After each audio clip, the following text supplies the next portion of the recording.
Okay. Migration after the Genesis flood.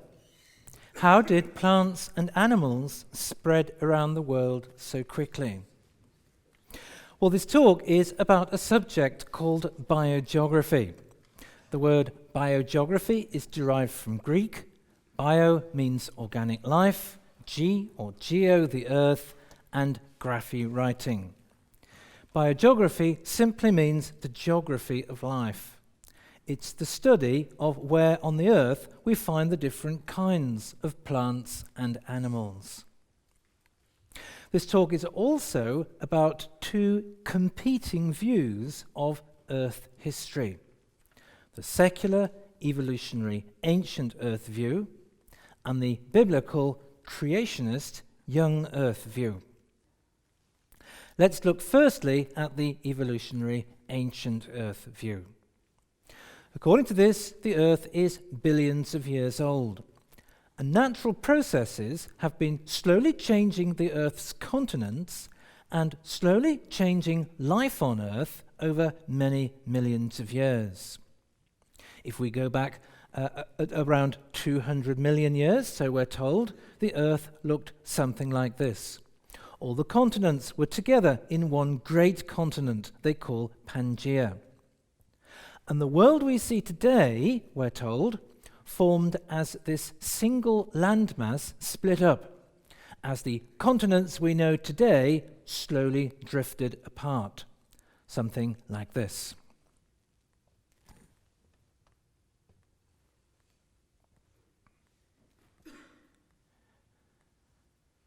And we can see that here as a repeating animation. And as this was happening, so we're told, as the continents were slowly drifting apart over millions of years, dinosaurs went extinct, reptiles evolved into birds, non-flowering plants evolved into flowering plants, and of course, apes evolved into people. And so the evolutionists tell us, when we study biogeography, we find lots of evidence supporting this view. Indeed, there's a mountain of evidence, they say, from biogeography showing that evolution is true, and a mountain of evidence confirming that the continents split apart millions of years ago, separating the various kinds of plants and animals that lived on the earth around that time. Now, when we go to Africa, we find leopards, rhinoceroses, giraffes, and gorillas. In America, we don't find any of these. Instead, we find raccoons, jaguars, armadillos, and opossums. When we go to Australia, we find marsupials, such as kangaroos. And evolutionists say that the reason we find these different animals on these different continents is that they evolved in these different parts of the world. So we're told gorillas are found in Africa and not in America because they evolved in Africa and not in America. Armadillos, they say, are found in America because they evolved there and nowhere else. Evolutionists also claim that strong evidence for evolution can be found from studying the biogeography of islands. Just about here in the Pacific Ocean, around 800 kilometers off the coast of South America, we find the Galápagos Islands. They're quite small and cover a distance of only around 100 miles. And evolutionists make much of the different species of finch found here. There's the large cactus finch, the warbler finch, the woodpecker finch, the medium ground finch, the mangrove finch, and the common cactus finch. In fact, it's thought that there are around 13 different species of finch found on these islands. One of the prominent features of the Galápagos finches is their different beak shapes, as we saw in the first presentation.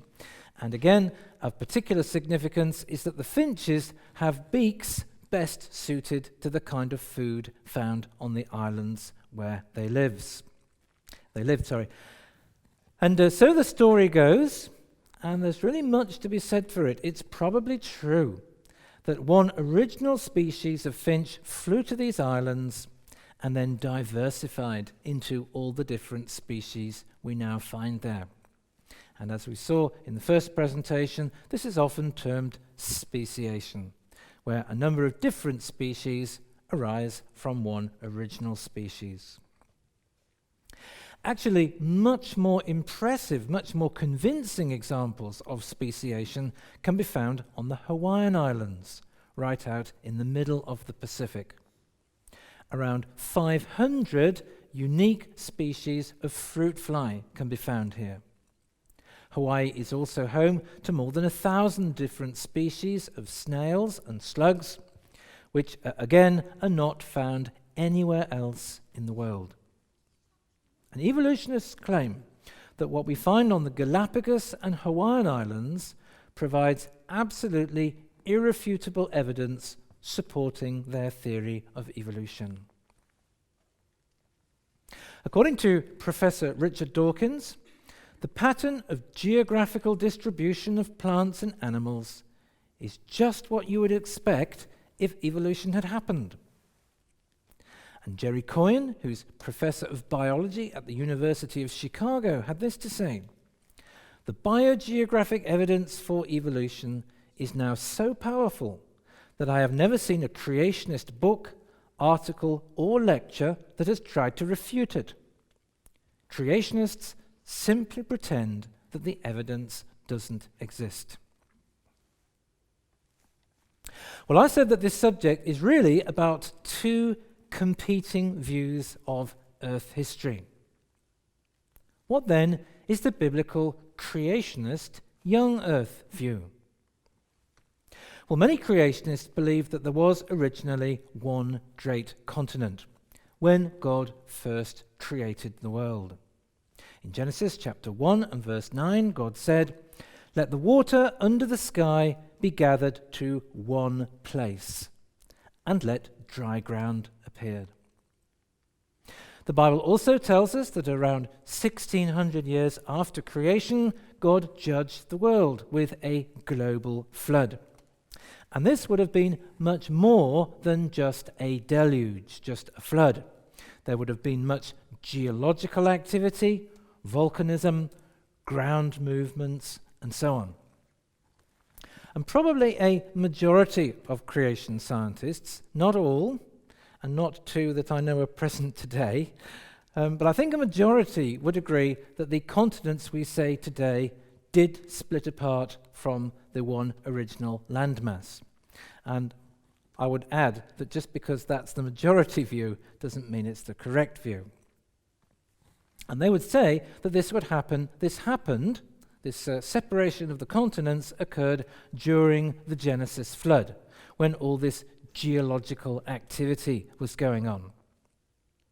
Of course, they wouldn't say this happened slowly over millions of years, but rapidly, not by slow continental drift, but by continental sprint. And it's important to note that according to this view, the movements of the continents would have occurred beneath the floodwaters. So we wouldn't have had living populations of plants and animals being split up by this continental separation. Now, during the flood, the whole of the pre-flood world was destroyed. In Genesis chapter 6 and verse 17, God said, "I'm going to bring floodwaters on the earth to destroy all life under the heavens. Every creature that has the breath of life in it. Everything on earth will perish." So the world we see today grew up after this global catastrophe and over the last 4,500 years or so. Plants left floating on the surface of the waters would have recolonized the areas where they finally settled, and animals that disembarked the ark would have migrated to the places they now inhabit. The question we might ask is this: which view is best supported by the scientific evidence, the data? The secular evolutionary ancient Earth view, or the biblical creationist young Earth view?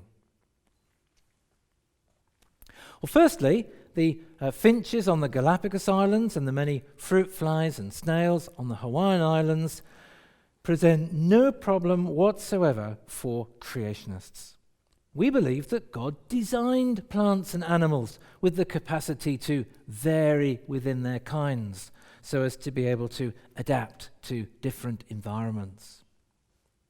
And when we study this carefully, we actually find a problem for the evolutionists. And this is because there's growing evidence that this kind of adaptation occurs quickly. It doesn't require hundreds of thousands or millions of years. There's lots of evidence that plants and animals can change. Finches can become other species of finch, fruit flies can become other species of fruit fly, and snails can become other species of snail. But as I said in my first presentation, this is hardly scientific evidence that reptiles can become birds, or that apes can become people. Now you remember the evolutionary view, that we have different animals on different continents because they evolved in these different parts of the world. Well, according to the theory of evolution, jaguars and lions are descended from a common evolutionary ancestor that lived around 3 million years ago. And after 3 million years of evolution, they say, we got jaguars in South America and lions in Africa. But it's possible to mate a jaguar and a lion and get a hybrid, a jag-lion. If these two species, jaguars and lions, were really separated by 3 million years of evolution, it's most unlikely that their mutated DNA would allow them to hybridize. Evolutionists face an even bigger problem trying to explain hybrids between jaguars and leopards. And this is because the female of this kind of hybrid is fertile. Think about it.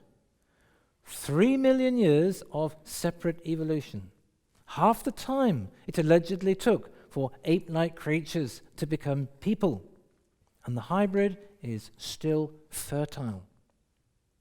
I don't think so.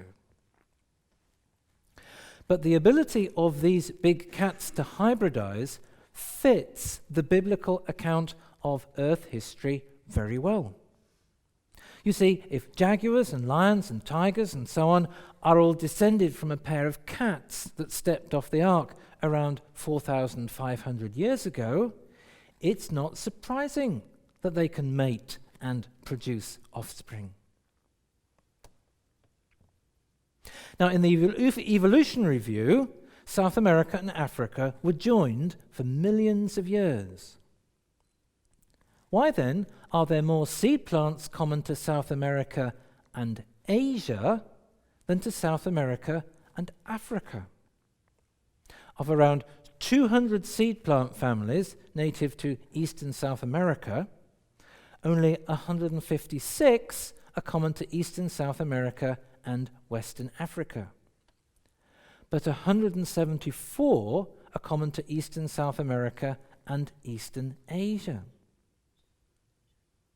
If South America and Africa had really been joined for millions of years, we would expect to see exactly the opposite. We would expect there to be more plants common to South America and Africa than to South America and Asia. Do you see the problem here for the ancient earthers, the people who believe the Earth's very ancient? They say that South America and Africa were in contact, were joined for millions of years.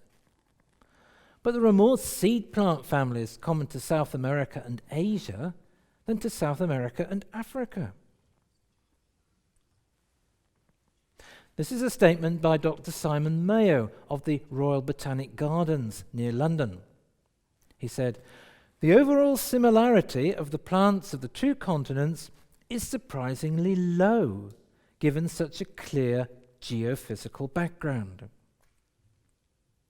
Dr. Mayo expresses surprise that there are so few plants found in both South America and Africa. Why is he so surprised? Well, he believes that these two continents were joined for millions of years. The whereabouts, the distribution of plants, however, doesn't support this view. Some biogeographers have found this kind of data so puzzling that they have argued against the idea of a supercontinent Pangaea, where South America and Africa were joined, and have proposed a different arrangement. They have suggested instead there was a supercontinent they call Pacifica, where South America and Asia were joined. Now, if the ancient Earth view were correct, we would expect the data and the models of the ancient Earth geologists to fit with the models and the data of the ancient Earth biogeographers. We would expect them to be harmonious. But they're not. Often they are inconsistent and contradictory. Now we find monkeys in South America, Africa, and Asia. For example, we find the spider monkey in South America, the olive baboon in Africa, the langur in India, and macaques in Japan. Now, evolutionists tell us that monkeys evolved in Africa. Well, it's not difficult to see how they might have migrated to Asia. But how did they get to South America? You see, according to evolutionary theory, South America split off from Africa millions of years before monkeys had evolved. Evolutionists have similar problems explaining why we find rodents and some flowering plants on these two continents, because again they are said to have evolved after South America split off from Africa. Currently, the western tip of Alaska is very close to the eastern tip of Asia. They're separated only by the very narrow Bering Strait. In fact, many people believe that in the recent past these two areas were connected. But according to evolutionists and their theory of slow continental drift, Asia and Alaska have only been close to one another for around 10 million years or so. Not for very long in their thinking. Prior to this, in the supercontinent Pangaea, Alaska and Asia were separated by thousands of miles of ocean, by all the water on the far side of the globe. Now we find plant fossils of the same species in rocks either side of the Bering Strait. And these rocks were laid down in what evolutionists would call the Jurassic period.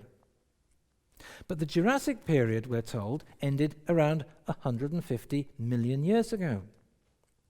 So according to this thinking, these identical plant fossils were buried at least 150 million years ago. Do you see the problem here for the ancient earthers? In their thinking, if we go back over 150 million years, Eastern Asia and Alaska weren't close to one another, as we see in this slide. They were separated by thousands of miles of ocean, thousands of kilometers of ocean. Why then do we find fossils of the same species in Jurassic rocks in these two very distant regions. And this is yet another example of the kinds of conflicts that arise between ancient Earth geology and ancient Earth biogeography. Now we find the same living species of plants and animals in America and Asia. For example, we find the same species of elk in California and China. In fact, there are many similar plants and animals found in eastern Asia and eastern North America, but not in the regions between them. Now, evolutionists try and explain this by saying that millions of years ago, the northern regions were warmer. And these two areas of Asia and America were part of one continuous plant and animal distribution, like this. And a few million years ago, they say, the climate then cooled, and the plant and animal life was separated. But again, their millions of years scenario hits a problem, and it's a big problem. You see, many of the plants in these two regions are regarded as being the same or virtually the same species. How then can they have been separated for millions of years? If all these plants had really been separated for millions of years, they would not be expected to have retained their similarities to the point where they would still be regarded as being the same or virtually the same species. Creationists would expect them to change because we understand that God designed plants and animals to vary within their kinds. And evolutionists would expect them to change because of genetic mutations and their understanding of the evolutionary process. In evolutionary thinking, it took only 5 or 6 million years for ape-like creatures to evolve into people. Now let's make no mistake about this. There are considerable differences between apes and people. But to the evolutionist, this presents no problem. The evolutionary process, they say, is so powerful it can bring about these remarkable changes in just a few million years. Why then did all these plants and animals in Asia and America not evolve too and change significantly in the same time period? From a creationist point of view, though, it would seem perfectly reasonable to understand that there was a continuous plant and animal distribution linking these two parts of the world. But of course, not millions of years ago, but in fairly recent history. Many plants and animals are found only in the northern and southern regions. Crowberries are one example. It certainly can't be said of these that they are found where they are because that's where they evolved. There are so many plants and animals found only in the northern and southern regions and not in between that some biogeographers have made the astonishing suggestion that these two parts of the world were once in contact. They have seriously suggested, based on biogeographic data, that the arrangement of the continents in the past was such that the northern and southern regions were joined. So again, we see the thinking and views of the ancient Earth biogeographers in conflict with the thinking and views of the ancient Earth geologists, few of whom would have much time for the idea that the northern and southern regions were once together. So how might we explain biogeography within the framework of biblical Earth history? Well, this is an article I wrote for Creation magazine, in which I explain what some creationists believe to be one of the primary means by which plants and animals spread around the world, plants and small animals spread around the world following the Genesis flood. And I'm referring to the hypothesis that this was by rafting on log mats driven by ocean currents. So actually, a growing number of evolutionists are proposing rafting as an explanation for how some plants and animals dispersed from one island to another, or even one continent to another.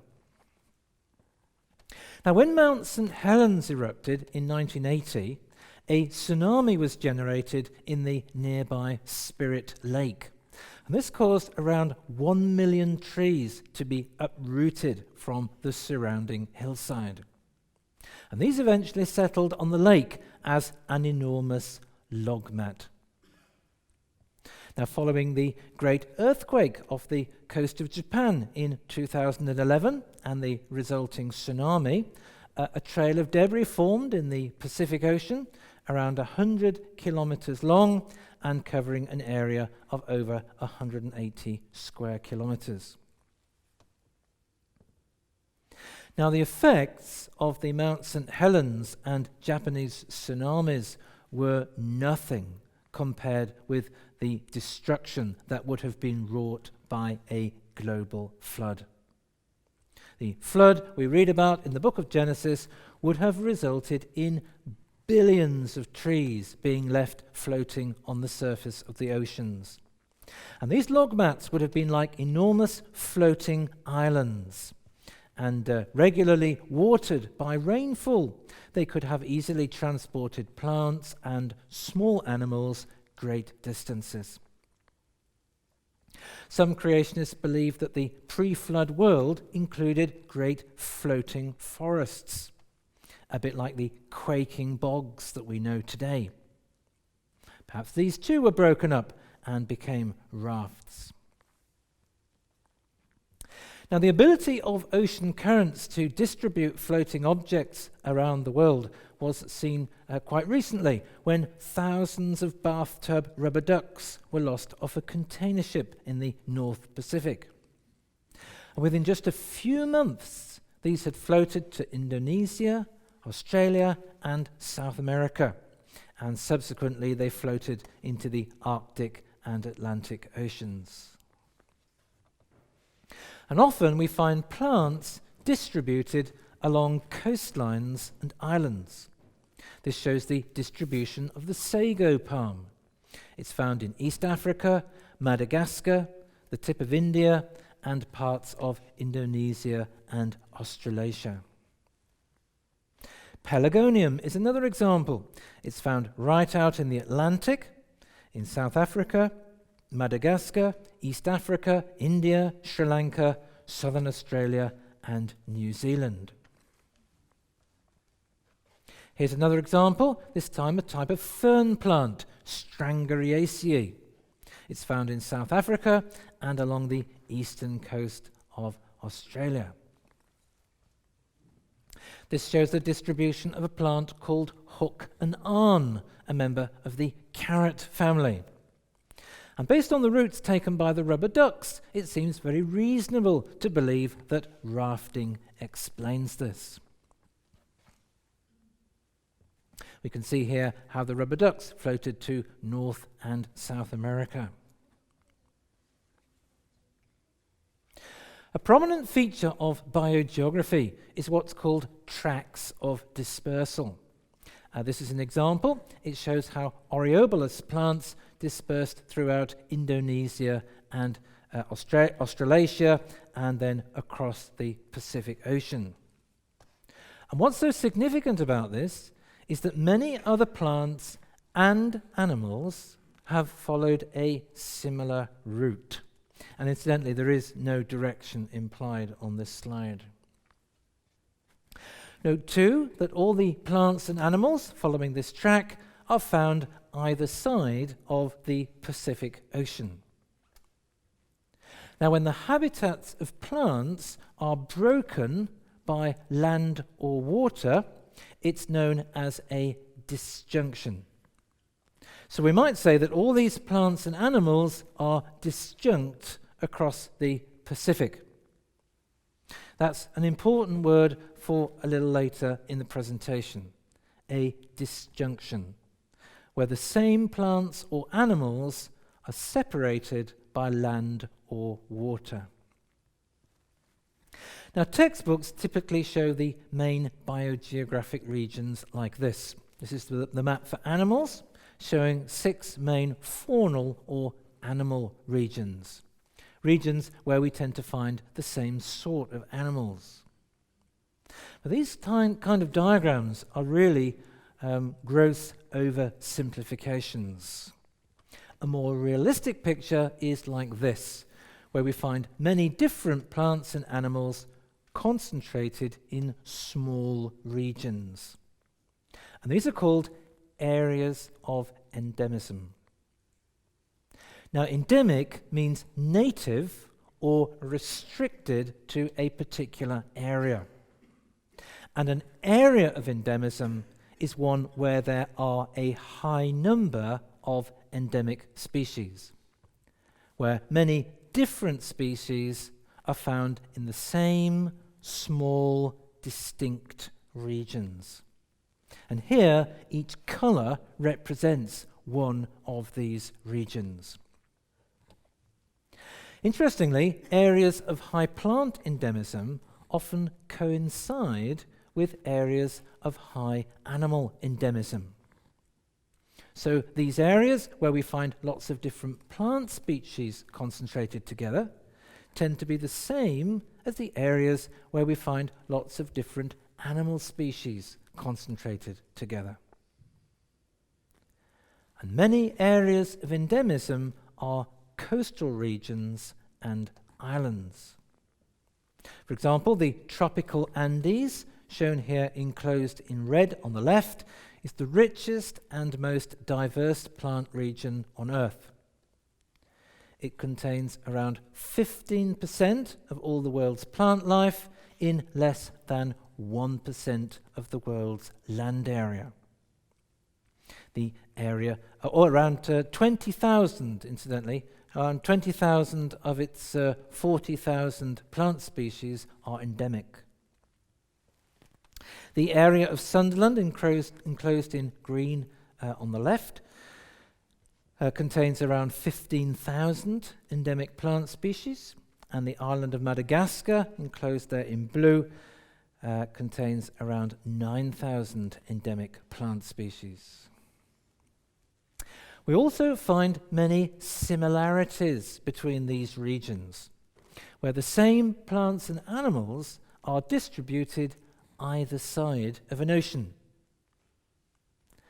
And there are numerous patterns of disjunction like this, where again and again we find the same plants and animals in the same widely separated areas.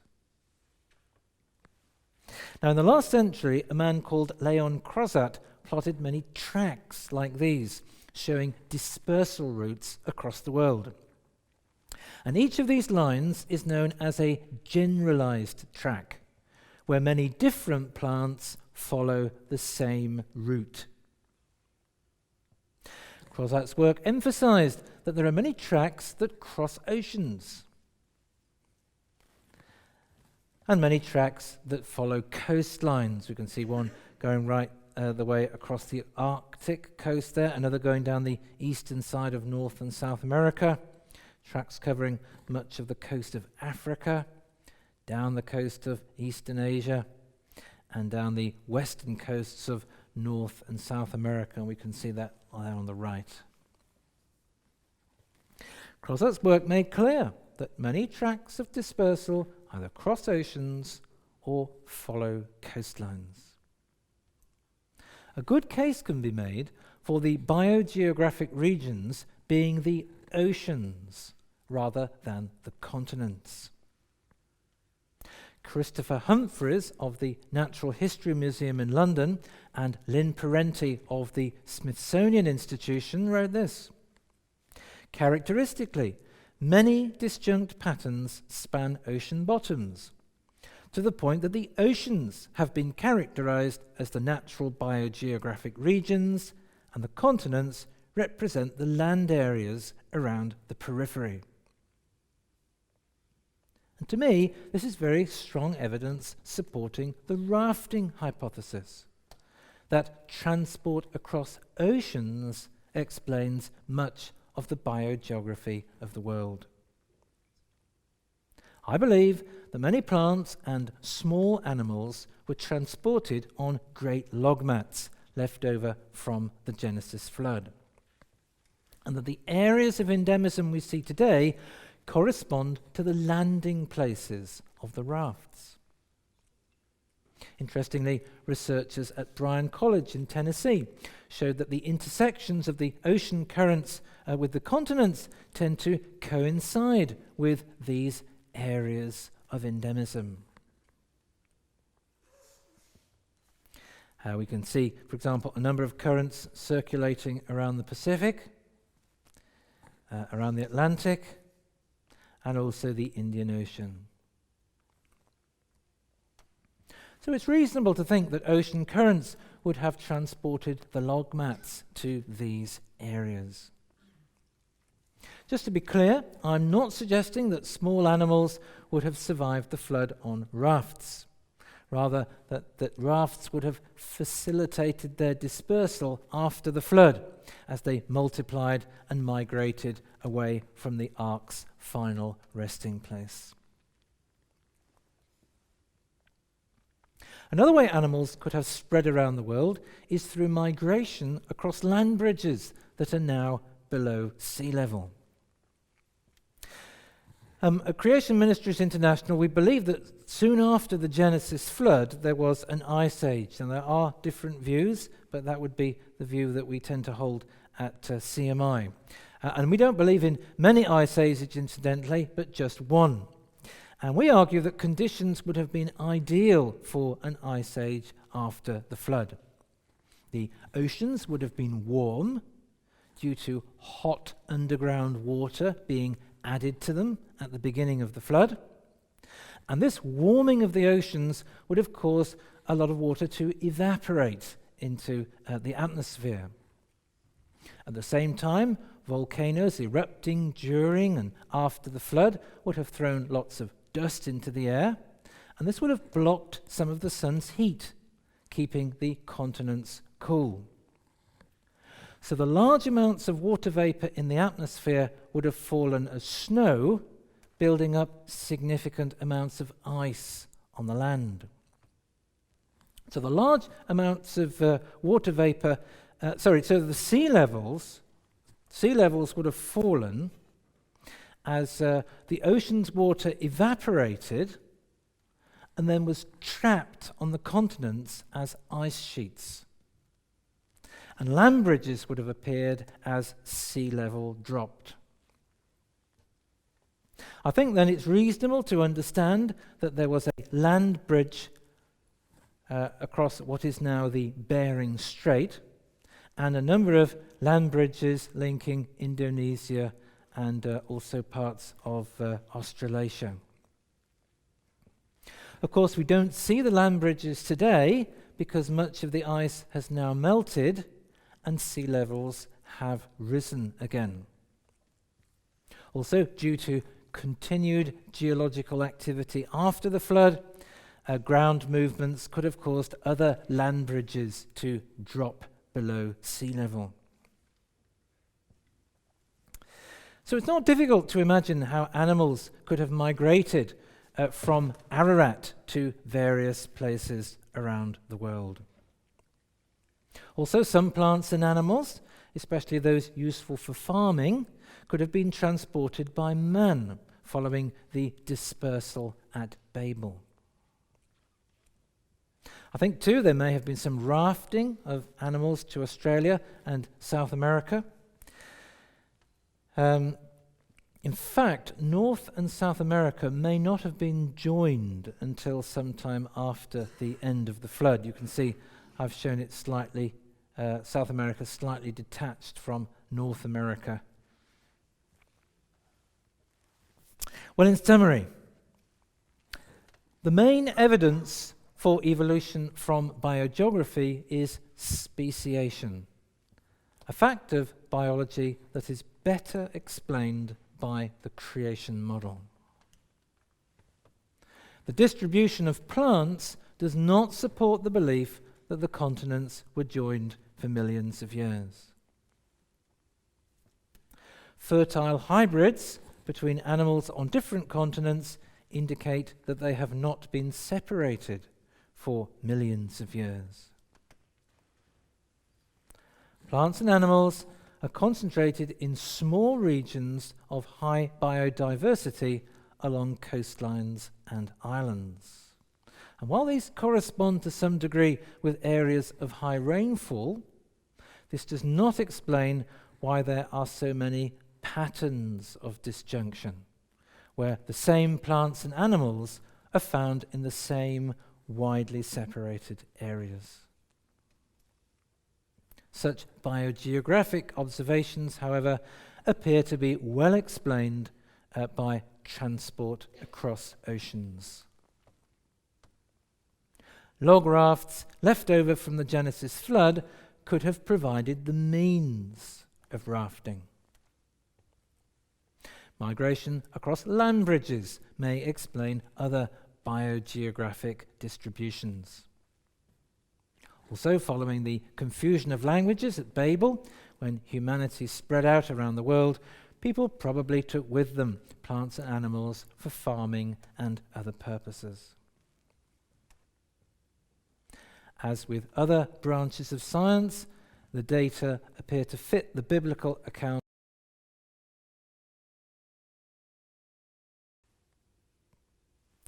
Okay, have we got any questions?